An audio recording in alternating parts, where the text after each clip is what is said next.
Hey fellow gardeners, before we dive in, make sure to hit that subscribe button and drop a comment below. I promise today's guide is going to change the way you think about building soil.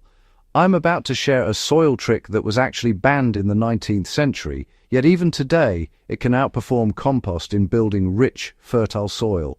Whether you're a beginner struggling to grow vegetables in poor soil or an experienced gardener aiming to push your yields to the next level, this is a method you'll want to know. This old trick isn't magic. It's about feeding the soil in ways modern compost often misses. Back in the 19th century, farmers discovered that raw, mineral-rich soil amendments could dramatically increase plant growth.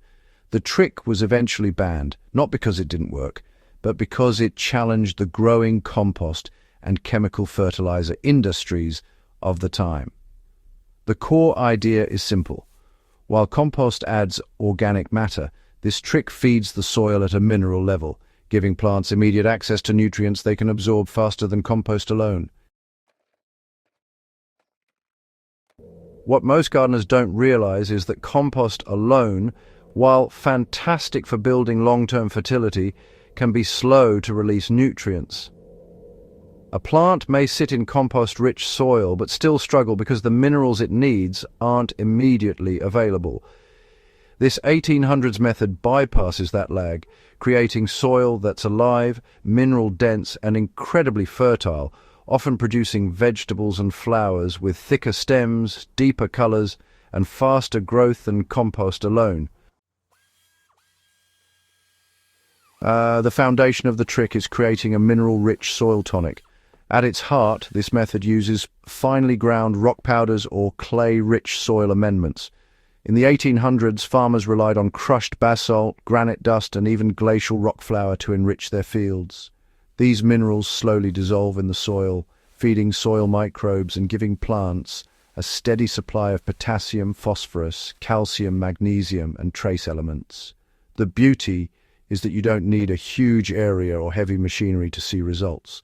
Even small garden beds respond dramatically when you sprinkle these mineral powders on the surface and work them gently into the top 2 inches of soil. For a practical example, take 1 part crushed basalt or granite dust and mix it with 3 parts existing garden soil. Spread this mixture across your beds, water thoroughly, and let soil microbes do the rest. In just a few weeks, you'll notice your plants looking more vigorous, the soil feeling crumbly and alive, and your yields climbing. You can even combine this with a light layer of compost on top for the best of both worlds: instant mineral availability and long-term organic matter. This trick supercharges compost rather than replaces it. Many gardeners wonder if using minerals means skipping compost altogether. Not at all. In fact, the real magic happens when you integrate this soil trick with regular composting practices. Compost adds the living organisms, the bacteria, fungi, and microfauna that break down organic matter, while mineral amendments ensure these organisms have the nutrients they need to thrive. Think of it as feeding your soil a complete diet. Compost provides the protein, while minerals provide the vitamins and trace nutrients. You can even go a step further by creating a mineral tea. Take a cup of crushed rock dust, mix it into a gallon of water, and let it sit for a day. Pour this over seedlings or newly planted beds. This not only introduces essential minerals but also stimulates microbial activity at the root zone, giving young plants a faster start. Experienced gardeners often report that plants treated with mineral teas grow up to 30% faster in their first month compared to compost-only beds. You know, it's easy to overlook these old methods because, well, modern gardening tends to emphasize compost, chemical fertilizers, or those flashy soil amendments.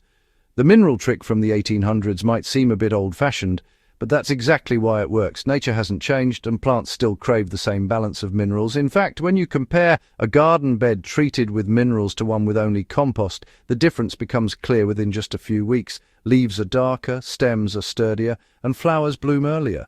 And it's not just anecdotal. This has actually been documented in studies of rock dust and mineral-enriched soils. For practical use, it's best to start small. Just choose one bed or maybe a section of your vegetable garden. Spread a thin layer of mineral powder, about a quarter-inch thick, right over the soil. Then work it gently into the top layer with a rake or a garden fork. If you want faster results, you can add a thin layer of compost on top. Water thoroughly and, give it a couple of weeks before planting. Over time, you can build up the layer with every growing season. You'll find, honestly, that your soil structure improves, water retention increases, and your plants seem to know exactly where the nutrients are. For leafy greens like kale or lettuce, just a single application can boost growth significantly in the first month. For root crops such as carrots or beets, the minerals help produce uniform, deeply colored roots that store more energy and flavor. Even flowers and ornamentals respond beautifully, producing more blooms and stronger stems capable of holding heavy flowers without drooping. What makes this banned 1800s trick truly remarkable is, how it works over time. You're not just giving plants a short-term boost. You're feeding the soil community that supports all growth. Soil microbes multiply, earthworms thrive, and organic matter cycles more efficiently.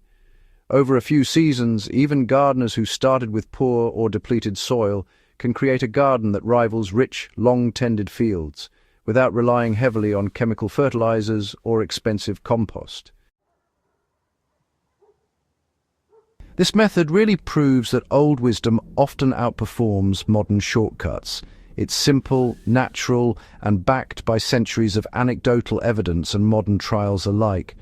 By integrating mineral amendments with your regular compost routine, you create a garden that grows stronger and more resilient every season.